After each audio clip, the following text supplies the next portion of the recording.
Coulomb's law में एक Coulomb's law को तो आपको नॉर्मल हमने पढ़ा दिया, जिसमें हमने सिर्फ मैग्नीट्यूड को डील किया, डायरेक्शन के बारे में हमने कुछ बताया भी नहीं। बहुत सिंपल लगा होगा, जैसे दो चार्ज ले लिया होगा, ठीक है, Q1 Q2, उसके बीच का दूरी कुछ मान लिया होगा R, ठीक है। हमने यहाँ पर कहीं एरो आप देख नहीं सकते ये फोर्स रिपल कर रहा है, ऐसा कुछ नहीं बताया हमने, बस दो बात बताया, F is directly proportional to Q1 Q2, product of charges is directly proportional to force, पहला स्टेटमेंट कूलम्स के द्वारा, और दूसरा statement inversely proportional to R square. ये दोनों पॉइंट से आपको मैग्नीट्यूड ऑफ फोर्स के बारे में पता चलता है कि जब चार्ज का प्रोडक्ट अगर ज़्यादा है, जितना ज़्यादा है उतना ज़्यादा फोर्स होगा, उतना ज़्यादा कूलम्स फोर्स होगा, और अगर बीच का डिस्टेंस, चार्ज के बीच का डिस्टेंस को अगर आप ज़्यादा करते हो तो आपका फोर्स घटेगा, इनवर्सली प्रोपोर्शनल रिलेटेड है। इन दोनों को कंबाइन किया, एक प्रोपोर्शनलिटी टूटा के Q1 Q2 by R square, और यहाँ पर एक आपको फार्मूला मिल गया, और K इक्वल टू हमने बता दिया बाबू 9 इंटू 10 टू दी पावर 9 होगा, इसका यूनिट न्यूटन मीटर स्क्वायर पर कूलम स्क्वायर होगा, ठीक है। अब ये वैल्यू कहाँ से आया, तो वैल्यू आया 1/4 पाई एप्सिलॉन नॉट से आया। तो ठीक है, 1 को लिख सकते हैं, 4 को लिख सकते हैं, पाई को 3.14 लिख सकते हैं। अब एप्सिलॉन नॉट का वैल्यू क्या लिखेंगे, इसके लिए भी हमने आपको यहाँ पर बताया कि epsilon naught 8.85 into 10 to the power -12, ठीक है। इसका यूनिट भी याद करने के लिए बोला था, पर न्यूटन। इसी का यूनिट देख करके उल्टा करके लिख दो, जैसे यहाँ +1 है, -1 मीटर स्क्वायर कूलम स्क्वायर, ये सब चीज़ आपको पढ़ाया था। और अगर इसका वैल्यू ये लाना है तो यहाँ पर 8.85 इंटू 10 टू दी पावर -12 लिख दो, और ये सॉल्व करके देखो 9 इंटू 10 टू दी पावर 9 आएगा।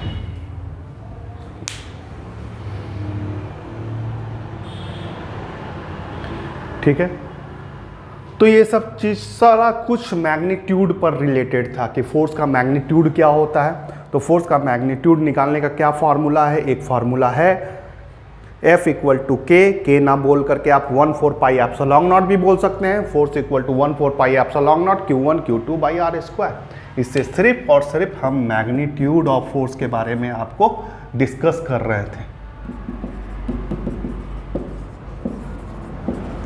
फोर्स पर फोर्स तो वेक्टर क्वांटिटी है, फोर्स एक वेक्टर क्वांटिटी है, ठीक है। तो इसके पास तो डायरेक्शन है, इसमें तो आप डायरेक्शन को लेकर के कुछ बोले नहीं, कुछ समझाए नहीं, आपने एक मैग्नीट्यूड निकालने का एक दिया। अगर कहीं भी फोर्स लगेगा, दो चार्ज के चलते फोर्स लगेगा, अट्रैक्शन हो, रिपल्सन हो, उसके साथ उसका डायरेक्शन भी होगा, उसका डायरेक्शन बोल करके आपने कुछ भी जिक्र नहीं किया।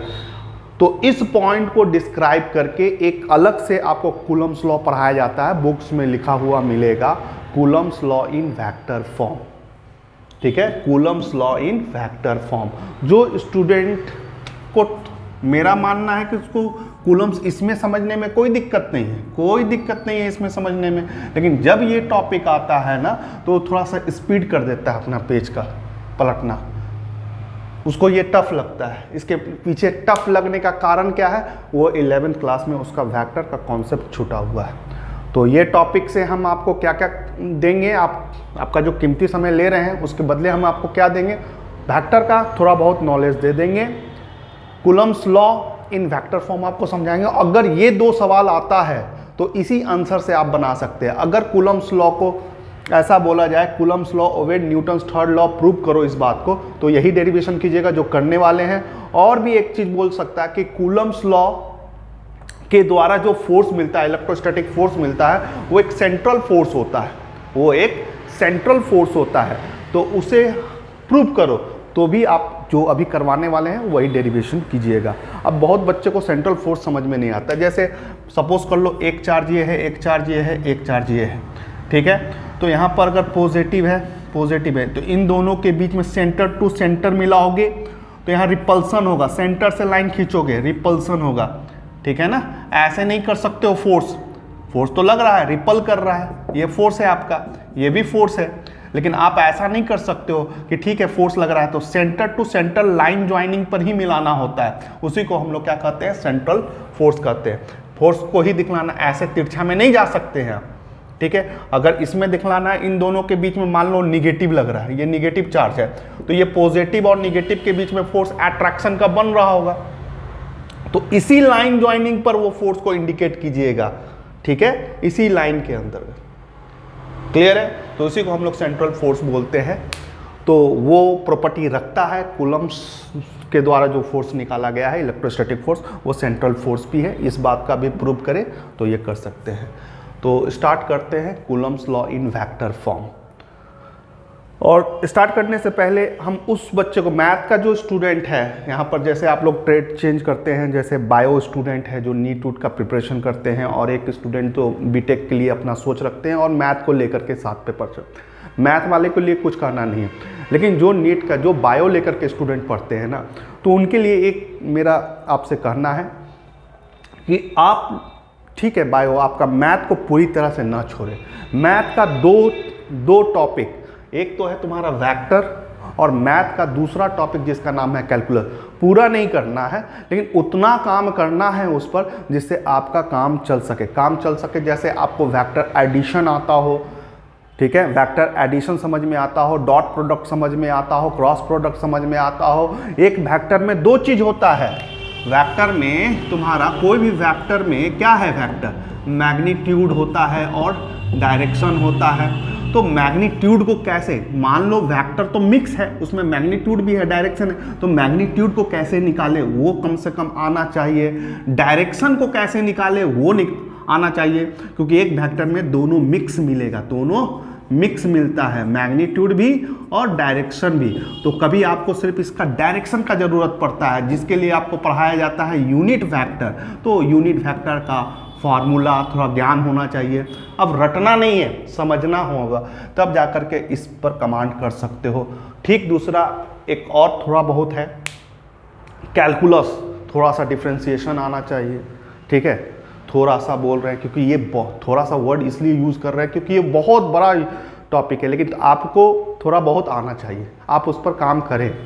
ऐसा ना सोचे कि हमको तो मैथ से लेना देना नहीं है। लैंग्वेज है, ये आपका लैंग्वेज है, मतलब हम इसको बोलेंगे अल्फ़ाबेट है। ये अल्फ़ाबेट कहीं पर भी, किसी भी टॉपिक में कहीं पर भी इंटर कर जाएगा, फिजिक्स में जहाँ आपका वेक्टर का यूज़ है, ठीक है, कभी कैलकुलस का यूज़ है। तो ये आपके लिए वेपन्स है, हथियार है, इसको अच्छा से यूज़ करें और तब जा कर के आपका फिजिक्स ये vector, Coulomb's law in vector form में आपको देखने के लिए दिक्कत नहीं होगा, समझने के लिए दिक्कत नहीं होगा। चलिए हम आज आपका थोड़ा बहुत वेक्टर पर भी काम कर देंगे इस टॉपिक से लेकर के, तो बने रहिए इस पर। और अब हम लोग स्टार्ट करने जा रहे हैं Coulomb's law in vector form, ठीक है। बहुत इजी लगेगा, बहुत इजी करके ही बताएंगे, कोशिश करेंगे आपको समझाने का। तो स्टार्ट करते हैं। सबसे पहले वेक्टर, तो वेक्टर यहाँ वर्ड है, कूलम्ब्स लॉ को वेक्टर फॉर्म में बताना। और एक वेक्टर में ज़्यादा दिमाग मत लगाओ, उसमें दो चीज़ मिक्स होता है, मैग्नीट्यूड और डायरेक्शन, बस याद रखना। और डायरेक्शन के लिए आपको यूनिट वेक्टर आना चाहिए, ये इतना बात आपको याद रखना होगा, ठीक है। क्लियर है इसका? तो टेंशन नहीं है, बन जाएगा। मैग्नीट्यूड तो जानते हो ना, मैग्नीट्यूड ऑफ फोर्स तो अभी हम लोग कभी भी कोई भी पूछेगा तो आप तो बता ही सकते हो, 1/4 pi epsilon naught Q1 Q2 by R square. Magnitude तो जानते हैं। हाँ, इसके लिए, इस टॉपिक के लिए नया क्या है, डायरेक्शन है, तो वो भी हल होगा। तो स्टार्ट करते हैं। जैसे दो चार्ज लिए, उसमें भी लिए थे, यहाँ पर भी दो चार्ज लिए। इस चार्ज का नाम Q1 दे दिए, इस चार्ज का नाम Q2 दे दिए, इसका नाम A लिख दिए और इसका नाम B, कोई दिक्कत नहीं है। इसके बीच का दूरी भी हम लोग R करके मान लेते थे। चूंकि ये वेक्टर फॉर्म है, तो आप कोई भी चीज़ को बिना डायरेक्शन से, डायरेक्शन को हटा करके नहीं बोल सकते। जैसे ये अगर चार्ज है तो कहाँ पर है, ठीक है, इसका पोजीशन क्या है, इसका पोजीशन कहाँ है। तो इस बात को खोजने के लिए आपको एक पोजीशन को डिफाइन करने के लिए आपको कहीं ओरिजिन मानना होगा। तो ये ओरिजिन से कितने दूरी पर है, इसी को तो पोजीशन वेक्टर बोलते हैं। क्या बोलते हैं इसको, पोजीशन वेक्टर। ओरिजिन से ये चार्ज कितने दूरी पर है, इसे हम लोग क्या कहते हैं, पोजीशन वेक्टर। बी वाला चार्ज ओरिजिन से कितने दूरी पर है, इसी को बोलते हैं हम लोग पोजीशन वेक्टर। तो R1 और R2 आपका क्या है, पोजीशन वेक्टर है, ठीक है, ये आपका पोजीशन वेक्टर हुआ, ठीक है। अब देखो हमने ओरिजिन से कंपेयर किया, ओरिजिन से आपका कितना दूरी है, जब भी ओरिजिन से किसी चीज को कंपेयर किया जाता है तो उसे हम लोग पोजीशन वेक्टर बोलते हैं। लेकिन इन दो चार्ज के बीच का दूरी को हम लोग, जैसे ही यहां से लेकर के यहां तक का दूरी क्या है, ए से लेकर के बी तक का दूरी क्या है, ठीक है, इसको क्या बोलेंगे, डिस्प्लेसमेंट वेक्टर, ठीक है। ए से बी तक का ये जो वेक्टर आपको हम डिस्टेंस पूछ रहे हैं उसको हम लोग क्या बोलेंगे, डिस्प्लेसमेंट वेक्टर बोलते हैं बच्चा लोग, क्या बोलते हैं, डिस्प्लेसमेंट वेक्टर। ए से बी तो इसका एक पर्टिकुलर डायरेक्शन है, एरो इधर जा रहा है, ठीक है। लिखने का तरीका क्या होगा, ऐसा भी लिख सकते हैं R12 1 से 2, जैसे ए से बी बोल रहे हैं, ठीक उसी तरह से इधर से भी तो वही चीज बोल सकते हैं, इधर से बी से ए, मतलब बी से ए, ये भी बोला जा सकता है, हाँ एकदम बोला जा सकता है इसको R21। ये कौन सा वेक्टर है, डिस्प्लेसमेंट वेक्टर है। ये सब समझ में आया आपको, क्लियर है। जो दो चार्ज का बीच का डिस्टेंस आप ले लेते थे ना, Q1 Q2, इसके बीच में R मान लेते थे, वही इस बार डिस्प्लेसमेंट वेक्टर कैसा रूप में मिल रहा है, R12 या R21 भी बोला जा सकता है, ठीक है, इस तरह से बोला जा रहा है, क्लियर है। इसे डिस्प्लेसमेंट वेक्टर बोला जाता है। यहां तक समझ में आया। अब देखो इसी में बतलाते हैं, देखो पॉजिटिव पॉजिटिव है, हम लोग जानते हैं इसमें रिपल्सन होगा, और इसी लाइन, जैसे ये गलत हो गया, देख रहे हो ना, ये गलत हो गया, ये गलत हो गया, एकदम लाइन टू लाइन मिलाओ, क्योंकि ये सेंट्रल फोर्स होता है ना, एकदम लाइन टू लाइन मिलेगा। तो ये फोर्स हो गया, एक फोर्स इसी से आगे बढ़ता हुआ, इस फोर्स का नाम क्या है, रिपल्सन। इस फोर्स का नाम रिपल कर रहा है, तो इस फोर्स का नाम F किसके द्वारा लग रहा है, 2 के द्वारा लग रहा है, रिपल्सन फोर्स। और इस फोर्स का नाम क्या होगा, F21 किसके द्वारा लग रहा है, इस चार्ज के द्वारा। तो 2 पर फोर्स कौन लगा रहा है, ए वाला चार्ज, तो 21। क्लियर है, यहां तक समझ में आ गया, बस खत्म। आपको क्वेश्चन क्या दिया जाएगा कि फाइंड F12, वहां पर हम लोग सिर्फ बोलते थे फोर्स निकालो, ऐसा वर्ड बोलते हैं, लेकिन यहां पर ऐसा नहीं बोलेंगे, यहां पर हम बोलेंगे कौन सा फोर्स, F12 या F21, ऐसा बोल करके बोलेंगे, फाइंड F12, ठीक है, एंड F21, इन दोनों को फाइंड करो भाई, ऐसा क्वेश्चन है। तो कैसे फाइंड करोगे, कोई भी एक ले लेते हैं, पहला ही ले लेते हैं F12,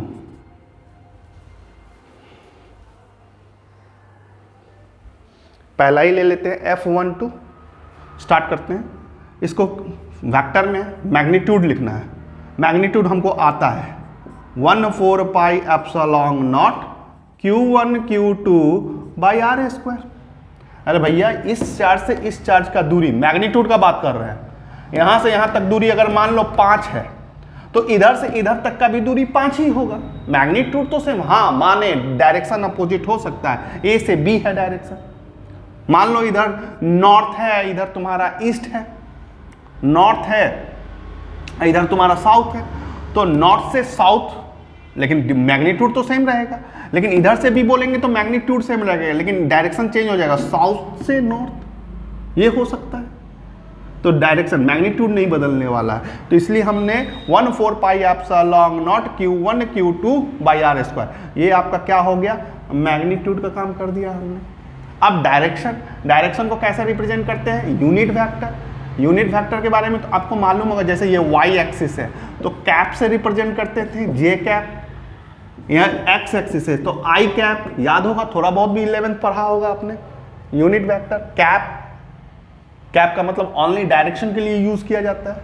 तो बाबू ये वाला जो फोर्स है किसके अलोंग लग रहा है, उसका डायरेक्शन क्या है, देखो 2 को डायरेक्शन, ठीक है, एक डायरेक्शन यहां पर देख रहे हो ना, फोर्स का एरो देखो और इसका एरो देखो, दोनों मैच कर रहा है, तो इसका डायरेक्शन तो इस तरफ है, और इसको डायरेक्शन में बोलना है, ये डिस्प्लेसमेंट वेक्टर है, इसमें मैग्नीट्यूड और डायरेक्शन दोनों मिक्स है, इसमें आपको सिर्फ इसका डायरेक्शन बोलना है। तो डायरेक्शन कैसे बोलोगे, कैप पहनाओगे और 21 लिखोगे, 12 नहीं लिखोगे, क्योंकि इस फोर्स का बात किया जा रहा है। यहां तक समझ में आया, हो गया, खत्म, आ गया आंसर। ठीक इसी तरह से अगर F21 कोई निकालने बोल दे, फिर कोई बात नहीं है, मैग्नीट्यूड आपका सेम होता है 1/4 pi epsilon naught Q1 Q2 by R square. Direction तो ये वाला फोर्स को देखो, इधर लग रहा है कि नहीं, और इसके तरफ का डायरेक्शन ये बतला रहा है, एरो को मैच करो तो इसका डायरेक्शन कैप में लिखेंगे 1 2, ठीक है। इसको आप एज ए ट्रिक भी याद रख सकते हैं। देखो यहां पर फोर्स अगर 2 1 लिख रहे हो तो इसका पोजीशन वेक्टर, इसका जो डायरेक्शन है, सॉरी इसका जो फोर्स अगर आप 1 2 यूज करते हो तो उसका डायरेक्शन 2 1 यूज करोगे। फोर्स अगर 2 1 का निकाल रहे हो तो उसका डायरेक्शन 1 2 पर यूज करोगे, ठीक है। ऐसे याद करने के लिए आपको बोल रहे हैं, अगर याद करना होगा बहुत इजी है। तो ये इस तरह से आ गया। तो पहला क्वेश्चन अगर आपको बोल देता है कि कूलम्स लॉ ओबे न्यूटन्स थर्ड लॉ है, तो बस यहाँ से ये चीज़ प्रूव हो सकता है। जैसे मान लो F12 जो वेक्टर में आपने लिखा है 1/4 pi epsilon naught Q1 Q2 by R square, इसको चेंज कर सकते हैं, ये आपको आता होगा, 1 2 लिख सकते हैं, बशर्ते आगे माइनस लगाना हो। यही माइनस को आगे कर दो, यही माइनस को जब तुम आगे कर दोगे तो ये वाला डाटा तो किससे मैच कर रहा है, इससे मैच नहीं कर रहा है।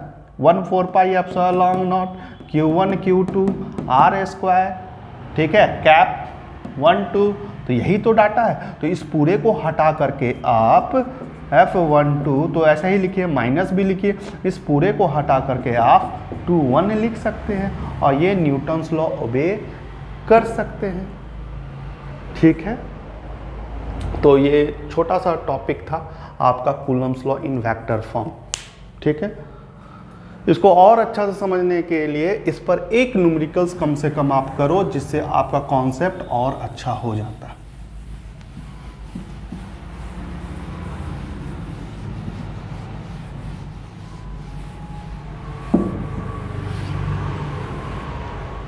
एकदम सेम टू सेम उसी तरह का क्वेश्चन के रूप में ये जो हमने आपको पढ़ाया है, सेम टू सेम इसी चीज़ को हम न्यूमेरिकल्स में आपको समझाने का कोशिश कर रहे हैं। तब जाकर के आपको displacement vector, position vector, unit vector, ये सब का कमांड समझ में आ जाएगा। क्योंकि थ्योरी अलग होता है, सुनने अलग है, लेकिन जब इसका एप्लीकेशन न्यूमेरिकल्स करोगे तब असलियत में आपको पूरा फीलिंग समझ में आता है। तो कभी भी आप करें तो उसके साथ एप्लीकेशन न्यूमेरिकल्स ज़रूर करें, तब जाकर के आपको और अच्छा कमांड होगा। खाली सुनने से, टॉपिक को समझने से काम नहीं बनेगा। यहाँ पर मान लो इसी तरह का फिगर लिए हुए थे, यहाँ पर x लिए हुए थे, यहाँ पर y लिए हुए थे, इस तरह का एक चार्ज यहाँ लिए थे, एक चार्ज यहाँ लिए थे, ठीक है। ये चार्ज हो गया, ठीक है, इसका नाम A दे दो, इसका नाम B दे दो, यहाँ का चार्ज Q1 लिखो, यहाँ का चार्ज Q2 लिखो, क्लियर है। ये पोजीशन वेक्टर था, ये तेरा ओरिजिन था, और इस बार हम कोऑर्डिनेट दे देते हैं 1 3 2 मीटर में है सब, ठीक है। और इसका कोऑर्डिनेट दे देते हैं 3 3 5 1 मीटर में, ठीक है। ये कोऑर्डिनेट आपको मिल गया, ठीक है। ओरिजिन से अगर ये दूरी है तो हम 3 कोऑर्डिनेट दे रहे हैं, मतलब यहाँ x y और एक आपका z एक्सिस भी होगा, 3 कोऑर्डिनेट, ठीक है, क्लियर है। आपको इस तरह का क्वेश्चन मिल गया, सर कोऑर्डिनेट दे दे रहे हैं कि ये चार्ज है कहाँ, इसका कोऑर्डिनेट बता रहे हैं ये कहाँ है। तो ये जो A पर चार्ज है उसका कोऑर्डिनेट 1 मीटर 3 मीटर 5 मीटर है, ठीक है। इसका कोऑर्डिनेट B पर जो चार्ज है उसका कोऑर्डिनेट है 3 मीटर 5 मीटर 1 मीटर, ठीक है, अच्छी बात है। तो ये जो कोऑर्डिनेट है इसको हम क्या बोलेंगे, ये कहाँ से मेज़र किया जाता है, ओरिजिन से मेज़र किया जाता है। तो यही तो आपका पोजीशन वेक्टर है, यही तो आपको जो हमने पोजीशन वेक्टर लिखा था। तो पोजीशन वेक्टर कैसे बनाओगे, हमने बोला था कि ओरिजिन से कंपेयर, ओरिजिन से जो डिस्टेंस बतलाते हो, मतलब इसको हम लिखेंगे OA, ये आपका क्या कहलाएगा, पोजीशन वेक्टर कहलाएगा, पोजीशन वेक्टर होगा। सर ये कैसे निकलेगा, बहुत इजी है। ये क्या है, x है, y है, z है। x को हमने क्या बोला, I से रिप्रेजेंट करते हैं, y को j से रिप्रेजेंट करते हैं, z को k से रिप्रेजेंट करते हैं। तो इसमें आप लिख सकते हैं i plus 3j plus 2k। ठीक है, कैप पे नहाइएगा। ये आपका 1 क्या है, मैग्नीट्यूड है, ये डायरेक्शन है। ये 3 क्या है, मैग्नीट्यूड है। ये आपका क्या है, डायरेक्शन है, मैग्नीट्यूड है, डायरेक्शन है। तो ये आपका बन के तैयार है। ये क्या है, आपका पोजीशन वेक्टर है। ठीक इसी तरह से R2 भी निकाल सकते हैं। इसका पोजीशन वेक्टर कैसे लिखिएगा, जिसे वो भी बोला जा सकता है 3i 5j plus k, position vector. इसके बीच का डिस्टेंस को हमने बोला था डिस्प्लेसमेंट वेक्टर। दो चार्ज के बीच का डिस्टेंस को हमने क्या बोला था, displacement vector. R12 displacement vector, या ऐसे भी बोल सकते R21। ठीक है, R21। ठीक है, इस तरफ से वेक्टर का साइन तो हम ऐसे ही दिखाएंगे, लेकिन इसका डायरेक्शन किधर है, इस तरफ है। इसका डायरेक्शन किधर है, इस तरफ है। ठीक है, क्लियर है। यहाँ पर फोर्स बनने वाला हमने आपको दिखाया था। देखो फिर ये गलत है, ये गलत कहलाएगा, क्योंकि सेंट्रल फोर्स है ना, तो इसी लाइन से अब आपको भटकना नहीं है। ये जो दो लाइन को आपने ज्वाइन किया ना, उसी पर आना चाहिए। F12 इसी को सेंट्रल फोर्स बोलते हैं, और यहाँ पर F21 ये वाला फोर्स। और तुमको हम यही चीज़ निकालने बोल रहे हैं इस क्वेश्चन में, ये जो डाटा दिए हैं। और हम तुमसे बोल रहे हैं इतना डाटा देने के बाद कि फाइंड करो भाई, F12 निकाल के बता दो और F21 निकाल के बता दो। यही मेरा क्वेश्चन है। ठीक है, आपको डाटा क्या दिए हैं, दो चार्ज दिए हुए हैं, जिसका हमने दो चार्ज का बीच का दूरी आपको नहीं बताया, उसका कोऑर्डिनेट बताया है उसके जगह पर 1 3 1 3 2, और बी चार्ज जहाँ रखा हुआ उसका कोऑर्डिनेट बताया है। ठीक है, चार्ज का वैल्यू जरूर बताएंगे आपको। चार्ज का वैल्यू लिख लो 5 × 10⁻⁻6 कूलम, और यहाँ पर B पर जो चार्ज है उसका वैल्यू लिख लो 3 × 10⁻6 कूलम। ये दो चार्ज आपको गिवन है, तो आपको गिवन वाला यहाँ लिख दे रहे हैं। तो आपको Q1 कितना है, 5 × 10⁻6, Q2 कितना है, 3 × 10⁻6। क्लियर है। आपको फाइंड हम क्या करने बोले हैं, फाइंड निकालने के लिए क्या बोले हैं, F12 बताओ, या ऐसा भी बोल सकते हैं F21 बताओ। ये दोनों आपको फाइंड करना। क्वेश्चन समझ में आया होगा, पूरा Coulomb's law in vector form पर है।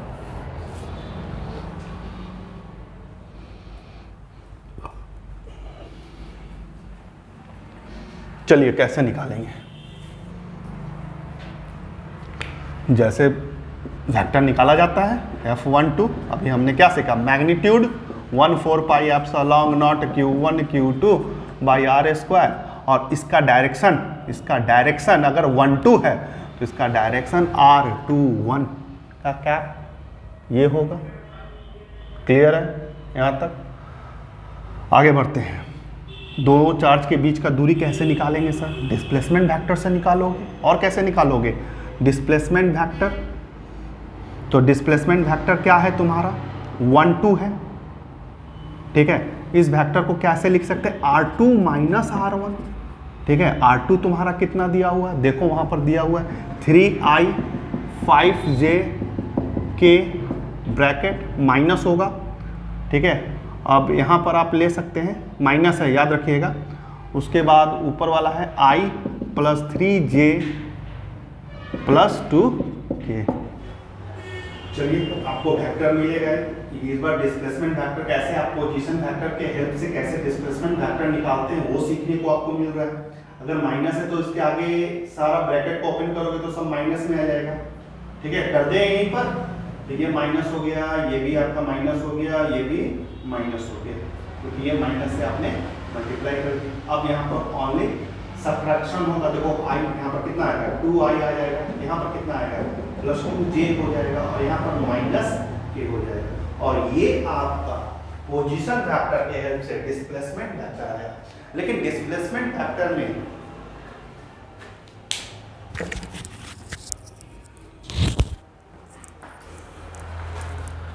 अगर आपका डिस्प्लेसमेंट वेक्टर में यहाँ पर जो डिस्प्लेसमेंट वेक्टर आपको जो आया है उसमें दोनों मिक्स है, डायरेक्शन भी मिक्स है और मैग्नीट्यूड भी मिक्स है। आपको सिर्फ क्या चाहिए, मैग्नीट्यूड चाहिए। क्यों, यहाँ पर बैठाओगे आर्क ना, मैग्नीट्यूड है, इसका सिर्फ मैग्नीट्यूड चाहिए। तो इस वेक्टर में से मैग्नीट्यूड को कैसे खींचोगे, एकदम इजी है। मैग्नीट्यूड निकालना सिखाया जाता है 11th क्लास में। चुपचाप इस नंबर का स्क्वायर कर दो, तो यहाँ का स्क्वायर करोगे तो 4, इसका स्क्वायर करोगे तो 4, 2 है, और यहाँ पर तुम्हारा क्या है, -1 का स्क्वायर करोगे तो 1 होगा। तो इसको कितना होगा, √9 होगा, और √9 का आपका 3 होगा। तो इसके बीच का जो डिस्प्लेसमेंट है वो आपको क्या निकला, 3 मीटर निकला। मैग्नीट्यूड निकालें, ठीक है, मैग्नीट्यूड निकालें। तो अब बहुत कुछ हमारे पास डाटा मिल गया। मैग्नीट्यूड का तो डाटा मिल ही गया, ठीक है, मैग्नीट्यूड आसानी से निकल सकता है। अब बस डायरेक्शन भी निकाल लेंगे। हम इसको जानबूझ करके तुमको तोड़ करके समझा रहे हैं, क्योंकि इससे क्या होगा कि तुम्हारा थोड़ा बहुत वेक्टर भी हो जाएगा। अब जैसे यहाँ पर हमको डायरेक्शन खोजना है इसका, तो हम यूनिट वेक्टर उसी के हेल्प से आपको सिखला देंगे, है कि नहीं।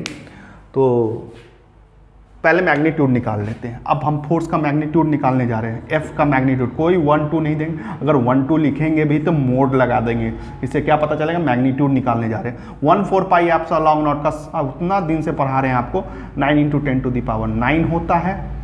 Q1 Q2 दोनों का चार्ज दिया हुआ है, 5 × 10⁻⁻6 × 3 × 10⁻⁻6, बहुत अच्छा, डिवाइडेड बाई 3 का स्क्वायर, बीच का दूरी कितना आया है, 3 का स्क्वायर अभी निकाले हमने। तो इससे आपका मैग्नीट्यूड सॉल्व कर लो, उसके बाद डायरेक्शन भी इसका लगा देंगे।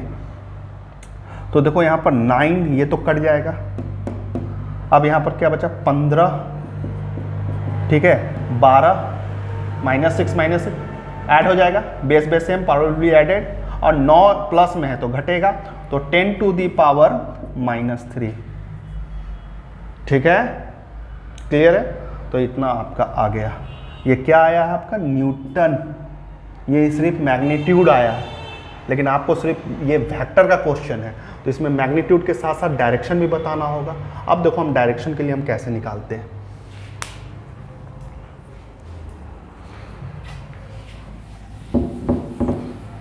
डायरेक्शन अलग से हम इधर से बना दे रहे हैं आपको। डायरेक्शन के लिए बच्चा आपको जैसे डायरेक्शन चाहिए, और डायरेक्शन के लिए आपको सीखना चाहिए, 11th में सिखाया गया होगा 11th में, कि डायरेक्शन को कौन से वेक्टर से रिप्रेजेंट किया जाता है, यूनिट वेक्टर से। यूनिट वेक्टर सबसे इंपॉर्टेंट है ये वेक्टर 11th में, यूनिट वेक्टर। यूनिट वेक्टर का फॉर्मूला क्या है, मान लो वेक्टर ए बी है, इसमें तो दोनों चीज मिक्स है, मान लो A1I B1J C1K, इसमें तो मिक्स है, इसमें मैग्नीट्यूड भी है, डायरेक्शन है। तो इसका बाबू हमको दो पक्ष आपको देखना है, एक तो तुमको मैग्नीट्यूड देखना है और एक तो आपको डायरेक्शन देखना है। तो मैग्नीट्यूड देखने के लिए आपको फॉर्मूला मिल गया कि सर मैग्नीट्यूड निकालना है, ऐसे लिख सकते हो या डायरेक्ट AB भी लिख सकते हो, चुपचाप नंबर का स्क्वायर, A1 का स्क्वायर, B1 का स्क्वायर, C1 का स्क्वायर, जो हमने यहाँ करके आपको सिखाया था। अब डायरेक्शन के लिए क्या करेंगे, पहले तो लिखना सीखो, कैप पहनाएंगे, क्या बनाएंगे, कैप पहनाएंगे, ठीक है। इसका मतलब ही होता है कि ये ओनली हम डायरेक्शन का बात कर रहे हैं, इसका ये वाला डायरेक्शन में चेंज हो जाएगा, ओनली एरो वाला पार्ट रहेगा ये। अब इसका फॉर्मूला क्या होगा, फॉर्मूला भी बहुत इजी है। इसमें अगर दोनों मिक्स है, इसमें क्या मिक्स है, ये एरो दे रहे हैं तो इसमें मैग्नीट्यूड भी है और डायरेक्शन भी है। तो डिवाइडेड बाई, अगर हम मैग्नीट्यूड से डिवाइड कर दें, मैग्नीट्यूड से डिवाइड कर दें AB, तो मैग्नीट्यूड मैग्नीट्यूड कट जाएगा, तो क्या बचेगा, सिर्फ डायरेक्शन बचेगा। तो बाबू बहुत इजी है डायरेक्शन निकालना, ठीक है। वेक्टर AB और उसका मैग्नीट्यूड से डिवाइड कर दोगे, ठीक है, तो आपका डायरेक्शन निकल जाएगा। तो डायरेक्शन बहुत इजीली आपने सीखा है।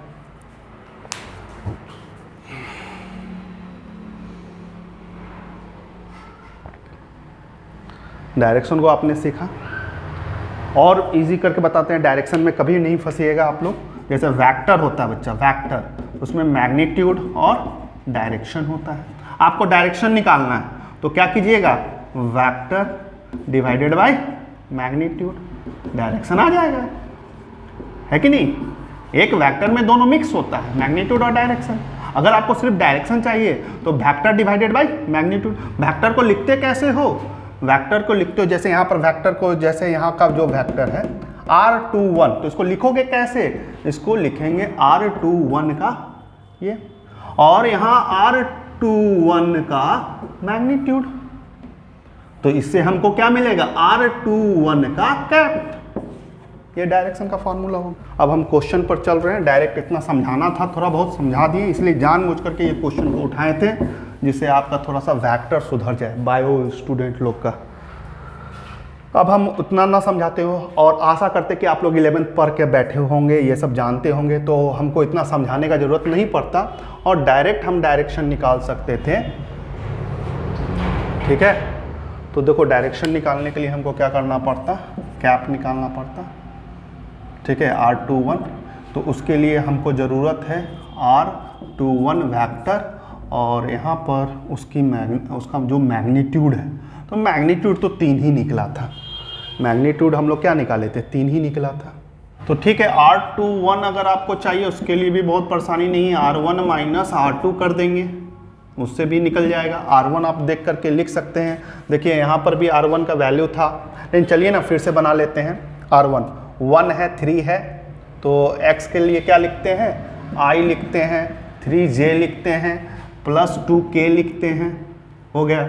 माइनस का ब्रैकेट, यहाँ पर माइनस है तो ब्रैकेट दे दो।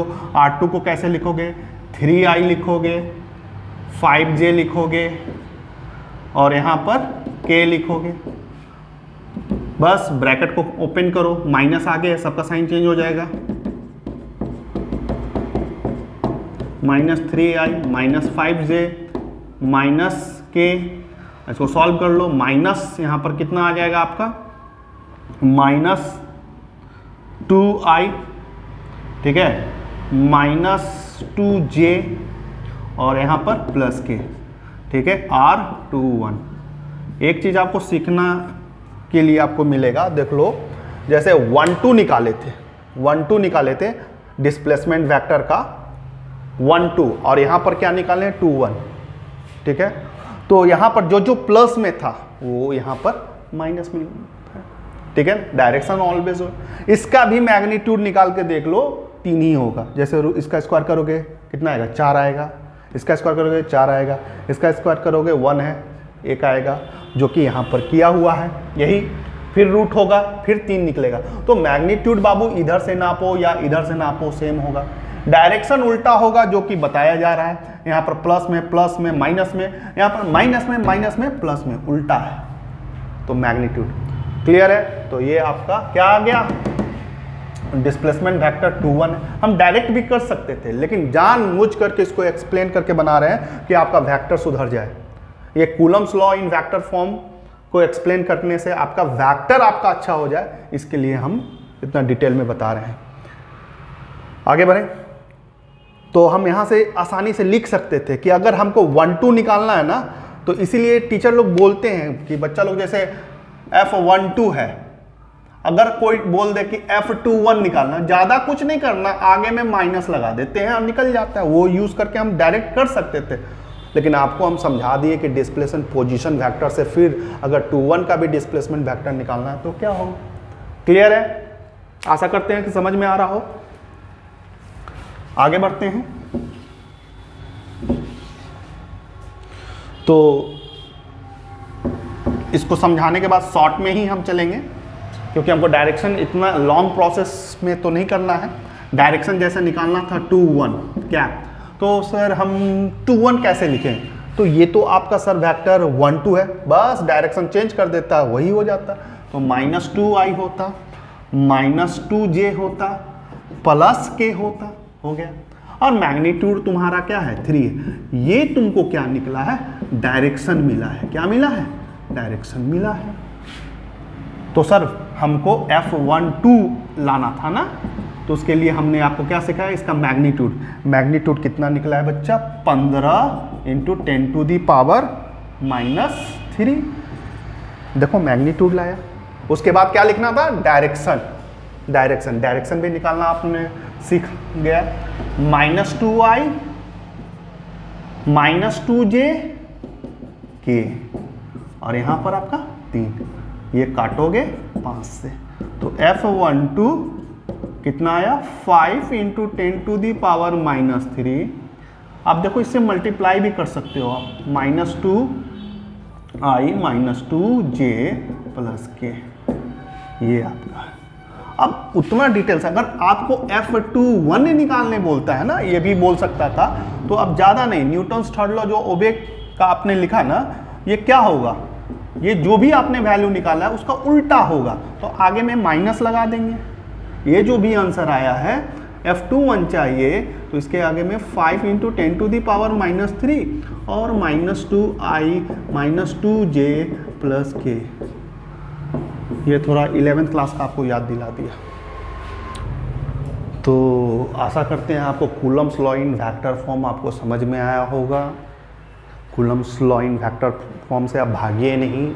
इसी तरह से कोई कैलकुलस मेथड का भी न्यूमेरिकल्स आएगा, उसके लिए भी हम आपको ले करके आएंगे और उसको एक्सप्लेन करके हम ये भी कोशिश करेंगे कि आपको कैलकुलस सिखला दें। और कैलकुलस करते क्या है, क्यों करते हैं, हमेशा क्यों वर्ड को साथ में रखो, ठीक है ना। ये क्यों करते हैं, जैसे डिफरेंशिएशन क्यों कर रहे हैं, इंटीग्रेशन क्यों कर रहे हैं, स्टार्टिंग में डिफरेंशिएशन ही क्यों किया जाता है, कोई भी अब देखिएगा ऐसा क्वेश्चन आएगा, हम आपको उसी समय बतलाएंगे। तो आज का क्लास ये, इसका इंपॉर्टेंस आपको वेक्टर पर नॉलेज हो गया होगा, ठीक है, क्लियर है। और जो बच्चा को पहले से है तो बहुत अच्छी बात है। और इस तरह से आपका Coulomb's law in vector form complete हुआ। Okay, thank you.